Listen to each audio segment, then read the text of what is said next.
மருத்துவராவது உங்கள் லட்சியமா? தமிழகம் மற்றும் புதுச்சேரியில் கடந்த 8 வருடங்களாக தலைசிறந்த நிறுவனமாக திகழ்ந்து வரும் ஸ்பெக்ட்ரா அகாடமியில் நீட் ரிப்பீட்டர் பேட்ச் 2025-26 ஆண்டிற்கான அட்மிஷன் நடைபெறுகிறது. மத்திய உள்துறை அமைச்சர் அமித்ஷாவின் வருகையை ஒட்டி மதுரை விமான நிலையத்தில் 5 அடுக்கு பாதுகாப்பு போடப்பட்டுள்ளது. இன்று இரவு 8:30 மணியளவில் தனி விமானத்தின் மூலம் மதுரை வரும் அமித்ஷா நாளை காலை மீனாட்சியம்மன் கோவிலில் சாமி தரிசனம் செய்துவிட்டு பாஜக தென் மாவட்ட நிர்வாகிகள் கூட்டத்தில் பங்கேற்கிறார்.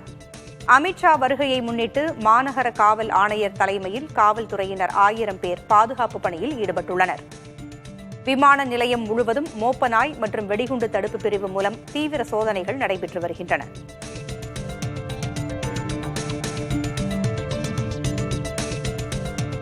தேசிய ஜனநாயக கூட்டணியில் தாங்கள் ஏற்கனவே உள்ளதாகவும் பழனிசாமிதான் தற்போது வந்திருக்கிறார் என்றும் அமமுக பொதுச் செயலாளர் டிடிவி தினகரன் தெரிவித்துள்ளார்.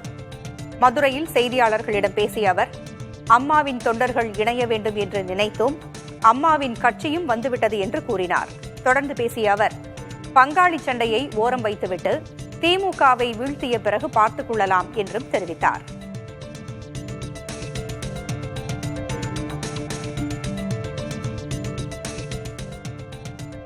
ஆடிட்டர் குருமூர்த்தி, சைதை துரைசாமி ஆகியோர் தைலாபுரம் வந்தது ஏன் என்ற கேள்விக்கு பாமக நிறுவனர் ராமதாஸ் பதிலளித்துள்ளார்.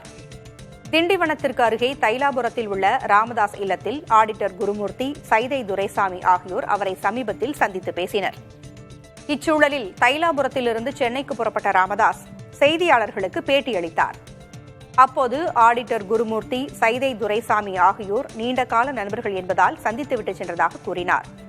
மேலும் அன்புமணியுடனான சந்திப்பில் பேசியது என்ன என்பது பற்றிய கேள்விக்கு செய்தியாளர் சந்திப்பில் தெரிவிப்பதாகவும் ராமதாஸ் கூறினார்.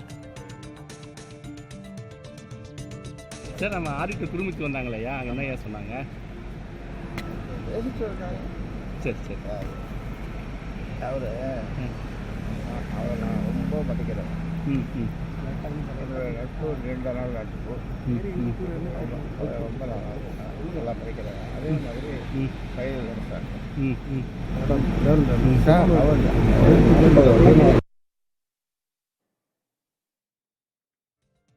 தலைவருமான கமல்ஹாசன் தனக்கு சுமார் 50 கோடி ரூபாய் கடன் இருப்பதாக தெரிவித்துள்ளார். திமுக கூட்டணியின் சார்பில் மாநிலங்களவை உறுப்பினர் பதவிக்கான வேட்புமனுவை கமல் வெள்ளிக்கிழமை தாக்கல் செய்தார். அதில் தனது சொத்து மற்றும் கடன் விவரங்களை அவர் தெரிவித்துள்ளார். இதன்படி 2023-2024 ஆண்டின் கமலின் வருவாய் 78 கோடியே 90 லட்சம் ரூபாய், அசையும் சொத்துக்களின் மதிப்பு 59 கோடியே 69 லட்சம் ரூபாய், அசையா சொத்துக்களின் மதிப்பு 245 கோடியே 86 லட்சம் ரூபாய், 2,60,000 ரூபாய் ரொக்கமாக இருப்பதாகவும் தன்னிடம் உள்ள 4 உயர்ரக கார்களின் மதிப்பு 8 கோடியே 43 லட்சம் என்று கமல் தெரிவித்துள்ளார். தனக்கு 49 கோடியே 67 லட்சம் ரூபாய் கடன் இருப்பதாகவும் தெரிவித்துள்ளார். இதேபோல் திமுக வேட்பாளர் வில்சன் மற்றும் அவரது மனைவியின் சொத்து மதிப்பு 56 கோடி ரூபாயும் கடன் மதிப்பு 1 கோடியே 15 லட்சம் ரூபாயும் ஆகும்.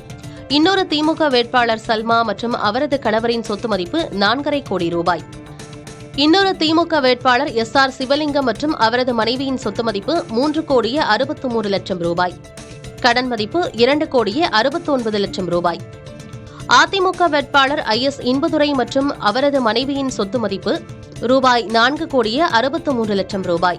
இவர்களுக்கு 1 கோடியே 31 லட்சம் ரூபாய் கடன் உள்ளது. மற்றொரு அதிமுக வேட்பாளர் M தனபால் மற்றும் அவரது மனைவியின் மொத்த சொத்துக்களின் மதிப்பு ரூபாய் 22 கோடியே 88 லட்சம். இவர்களுக்கு 3 கோடியே 32 லட்சம் ரூபாய் கடன் உள்ளது. சிபில் ஸ்கோர் அடிப்படையில் மட்டுமே பயிர்க்கடன் வழங்கப்படும் என்ற கூட்டுறவுத்துறையின் அறிவிப்பிற்கு தமிழக விவசாயிகள் பாதுகாப்பு சங்கம் கடும் கண்டனம் தெரிவித்துள்ளது. கூட்டுறவு சங்கங்களில் பெறப்படும் கடன்களும் சிபில் ஸ்கோரில் பதிவேற்றம் செய்யப்படும் என்பதால் தேசிய வங்கிகளிலும் இனி விவசாயிகள் பயிர்க்கடன் பெற முடியாத நிலை ஏற்படும் என அச்சங்கத்தின் நிறுவனர் ஈசன் முருகசாமி அச்சம் தெரிவித்துள்ளார். விவசாயிகளின் புகலிடமாக உள்ள கூட்டுறவுத்துறை சிபில் ஸ்கோர் அடிப்படையில் கடன் வழங்கும் அறிவிப்பை உடனே ரத்து செய்ய வேண்டும் என்றும் அவர் வலியுறுத்தியுள்ளார். கனடா பிரதமர் மார்க் கார்னி தொலைபேசியில் அழைத்து G7 உச்சி மாநாட்டுக்கு தனக்கு அழைப்பு விடுத்திருப்பதாக இந்திய பிரதமர் நரேந்திர மோடி தனது எக்ஸ் பக்கத்தில் தெரிவித்துள்ளார்.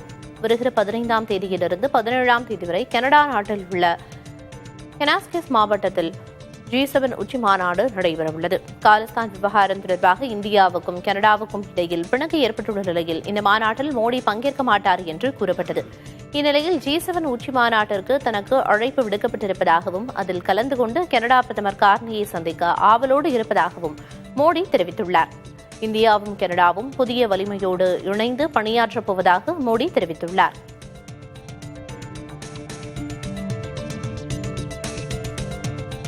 மாம்பழ மனிதர் என்று அழைக்கப்படும் கலிமுல்லா கான் தான் உருவாக்கிய புதிய மாம்பழ ரகத்திற்கு பாதுகாப்புத்துறை அமைச்சர் ராஜ்நாத் சிங்கின் பெயரை வைத்துள்ளார்.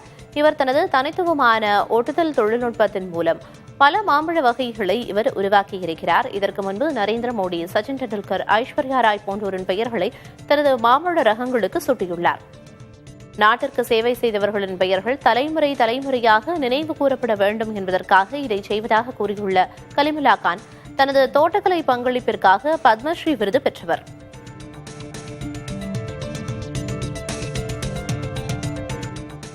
சாதிவாரி கணக்கெடுப்பு தொடர்பாக அனைத்துக் கட்சி கூட்டத்தை கூட்ட வேண்டும் என மார்க்சிஸ்ட் கம்யூனிஸ்ட் கட்சியின் பொதுச் செயலாளர் M.A. பேபி வலியுறுத்தியுள்ளார். சாதிவாரி கணக்கெடுப்பில் மத்திய அரசின் நோக்கங்கள், கணக்கெடுப்பிற்கு உத்தேசிக்கப்பட்டுள்ள வழிமுறைகள் ஆகியவை குறித்து தென் மாநிலங்கள் அச்சத்தை வெளிப்படுத்தியிருப்பதாக அவர் கூறியுள்ளார். இந்த கணக்கெடுப்பால் நாடாளுமன்றத்தில் பிரதிநிதித்துவத்தை இழக்கலாம் எனவும் தென் மாநிலங்கள் அச்சம் தெரிவித்திருப்பதாக சுட்டிக்காட்டியுள்ளார். இந்த விவகாரங்கள் குறித்து விவாதிக்க மத்திய அரசு உடனடியாக அனைத்துக் கட்சி கூட்டத்தை கூட்ட வேண்டும் எனவும் M.A. பேபி வலியுறுத்தியுள்ளார். மருத்துவராவது உங்கள் லட்சியமா? தமிழகம் மற்றும் புதுச்சேரியில் கடந்த 8 வருடங்களாக தலைசிறந்த நிறுவனமாக திகழ்ந்து வரும் ஸ்பெக்ட்ரா அகாடமியில் நீட் ரிப்பீட்டர் பேட்ச் 2025-26 ஆண்டிற்கான அட்மிஷன் நடைபெறுகிறது.